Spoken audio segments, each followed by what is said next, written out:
My name is Linda Weston, and this is my hat collection. It's sort of, I think my husband thinks it's hat hoarding.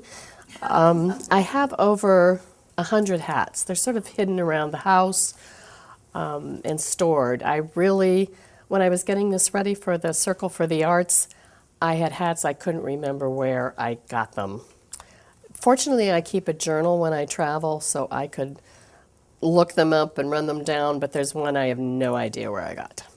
So this is basically what Rebecca and I thought were kind of the more interesting ones. I also do collect like ball caps if there's nothing else where I'm traveling and that's all they've got. But these are from traveling to approximately 100 countries, starting in 1992. This is my first hat, which I got in Tahiti. They gave it to us at dinner, so I had it on my head all the way home, all the way back, got to LA to customs, and I don't know if you've ever gone through customs, but they looked at it and they went that way. And since it didn't have seeds in it, I could keep it. But I think we're just going to walk around and I'll tell you a little bit about the hats, where they came from. Most of the information about these hats is off the internet. I have plagiarized, I confess, so please do not copy it and use it unless you're willing to look up where it came from. Some of it I've cited where the people definitely said, if you're going to put this up, please cite where you got it. So we can begin here. Oh, but maybe you want to know, how did I get the hats? A lot of the hats I traded for. I'd bring ball caps like Cincinnati Reds, what I thought was interesting, and then people would trade with me. Or I bought them, or I bartered. Sometimes it was a t-shirt for a hat. Sometimes it was just, they were just given to me. If I acted interested, they were given to me. And this was the most exciting one I thought given to me. It's not in the show, it's upstairs. I got this in Gibraltar. I loved the policeman's hat in Gibraltar. So I said to a policeman, could I have one of those hats? And they said, well, you can't have ours, but if you call George up at the prison, he'll give you a hat. You just have to go to the prison. So my husband and I, if you've ever been to Gibraltar, it's straight up. So we climbed straight up, we walked through people's houses. You don't quite know where you are, but I assure you, you do not want to be in prison in Gibraltar. So George gave me a hat, and this was one of the ones that was given to me. Now this is an Embra mask. It can be worn on your head or on your face. I bought this in Costa Rica, but actually, if you research them, they're from Panama and the Darien jungle in Panama. They weave wonderful baskets and just wonderful artifacts. And I actually have been in the Darien jungle where they make these and met this tribe of people, and that's many years ago. They're a little more sophisticated now. I don't think you can buy these online. This, however, a Fuluni hat, you can buy online. Now, I did buy this in Mali, which is in Africa, and there's some information about the tribal people. These were the elders all wearing these hats during a presentation of one of the Duma dances, and we'll get to the mask that the people wore during that. But these are pretty standard fare for tribesmen in Mali. But you can buy them online. What are they made out of? They're made out of rattan and leather. They have some of them have shells on them. They indicate, depending on how elaborate they are, what the status is of the person wearing them.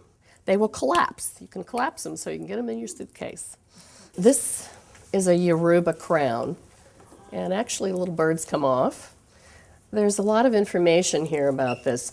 This is from Nigeria. I bought this on the internet. You can get them on the internet, but as I was researching this, they're $5,000, or they're quite expensive if you can find one. And if you read the material, it will tell you the significance of the birds and the faces. Okay. This hat is from Finland. This is a child's hat. It's called a Four Winds hat. And it has a little myth about it, about why there are the points on the hat and what it means. And they also have an adult version of this hat, but it has a nice little story about it. This hat could be this one? This could be the mystery hat, because I confess I bought it on the internet. I saw it and I said, what is that hat? And it's actually, they said it was from Mongolia. I don't know whether to believe them or not. I can't find one that looks like it. I can find hats that are made out of the same thing on the internet, and it's very heavy.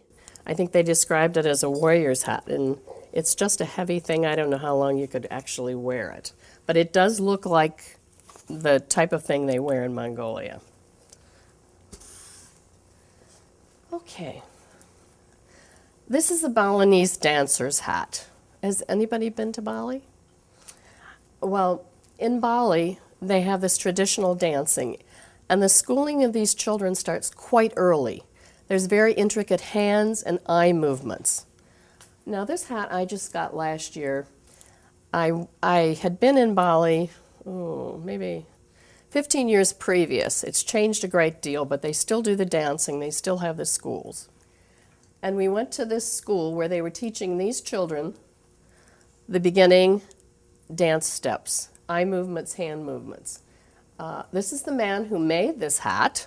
Was made especially for this school. And this is if you look at this picture of this dancer, she's pretty much wearing this hat. They're pretty traditional in what they do. What's that made out of? This?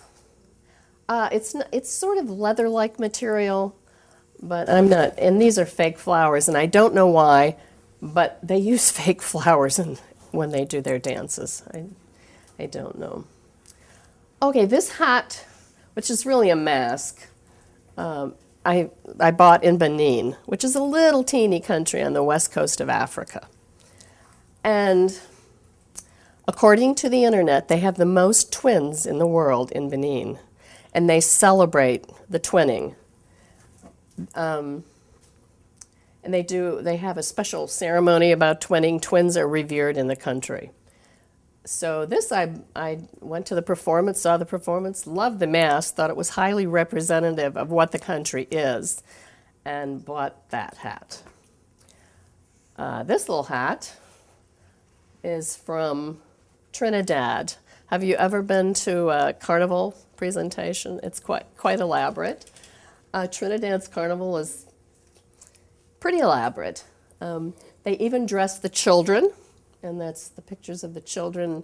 I don't know what year those pictures were taken, but if you go to Trinidad or Brazil or most Central American countries, even New Orleans, there is a carnival. This hat is a bowler hat from Ecuador. And the story goes that the reason they have bowler hats in Ecuador is there was a shipment from, and I forget exactly which country, Europe, and the hats didn't fit the men. But the women in Bolivia liked them a lot. So they've been wearing them ever since, and I think that started in the 1920s. We go this way. This is just a little woman's folk hat from Estonia, and they have a lot of folk costumes. This one has the embroidery on it, which identifies what area it's from. But countries like Latvia and Estonia have a lot of things similar, and the costumes are similar. This hat is from Larantuka, Indonesia.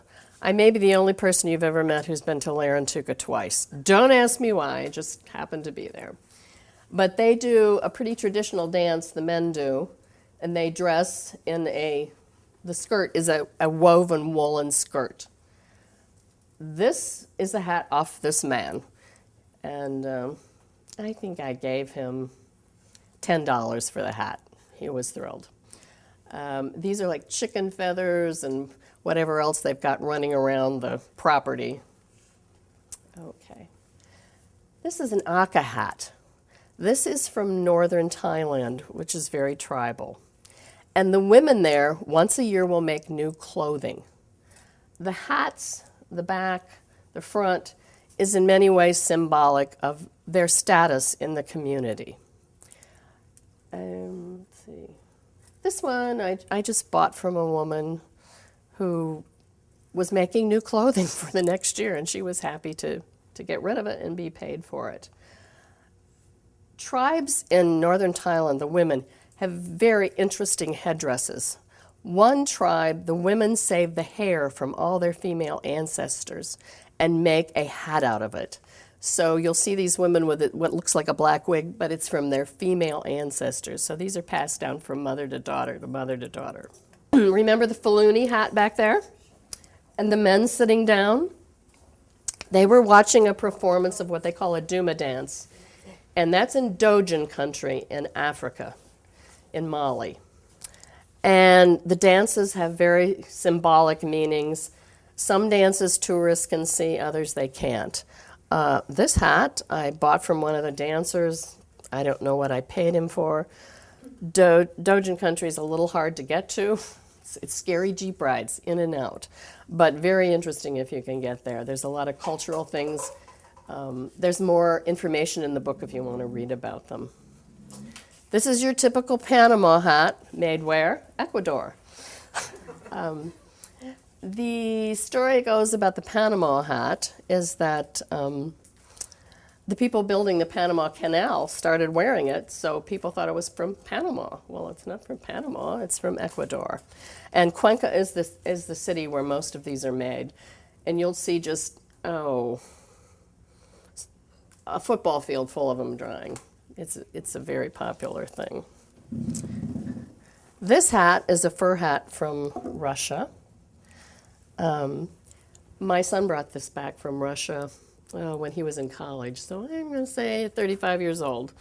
Pretty old. But they still make them. Some are, if they're made out of sable, are very expensive. This, I think, is rabbit. The Chinese children hats are very symbolic. There's a woman at the University of Indiana who's written 3 books about Chinese children's hats, the bibs and the carriers. Unfortunately, they're out of print, but they're very informational about these hats. This one has, they're not Buddhas on there. I know he's a little Buddha, but it fits so perfectly. These are the 8 immortals, and each of the immortals has a story. So you can look them up on the internet. It's a very interesting story. This they call the champion's hat. And these hats are made by, or probably not, maybe made by the parents, but they are given to children and they sort of indicate what the parents want the child to be. So there's a happy face on this one, but the faces are usually designed to keep evil spirits away. Can we get a child to model that? Sure. Who's got a little head? Come on. You might even be too big. Well, whoops. Whoops. Is that right in your face? And then look at the camera over here. See. Oh, here. There you go. He's in drama camp, so he's already. What do you think? Pretty fun? You have 2 mouths now and 4 eyes. Okay, thanks. Would you like to know a Chinese word? Sure. Okay. Shay shay. That means thank you. So shay shay. Drama kids, can we all? The hats down below here are the either rare or most expensive hats. This hat down here is from Alaska, and very few people can make them anymore. They used to make these all the time and wear them, and they would take bear grease and to make them waterproof. So they wear them summer or winter. It's cedar? It's cedar. And there's information in the book about how it's made exactly. This hat, and I can get no information on this hat. It's from Ecuador. I bought it in Ecuador. It's from this one tribe, and the women make them, it's a bowler hat, and the women make them from flour and wool. Now, I don't know if it's alpaca wool, I don't know what they're using, but it just comes off on your hands. It's very fragile. Now, this hat is another Alaskan hat, and it's a reproduction of the sea hunters. They would wear these hats when they went out to sea to hunt whales, fish, whatever. And the drawings on this are very representative of what they wanted to say to the thing they were catching. Like, I'm a nice guy, come closer to my boat. The little strings up here would be walrus whiskers. The beads they got trading with Russians, because you know how close Alaska is to Russia. The beads could come from Europe or China, but they traded the Russians for them. They make the hats out of what they got. This is a little small island off of New Guinea, and I think when a hurricane or typhoon comes through, they just get washed away. There's a spice on here called turmeric.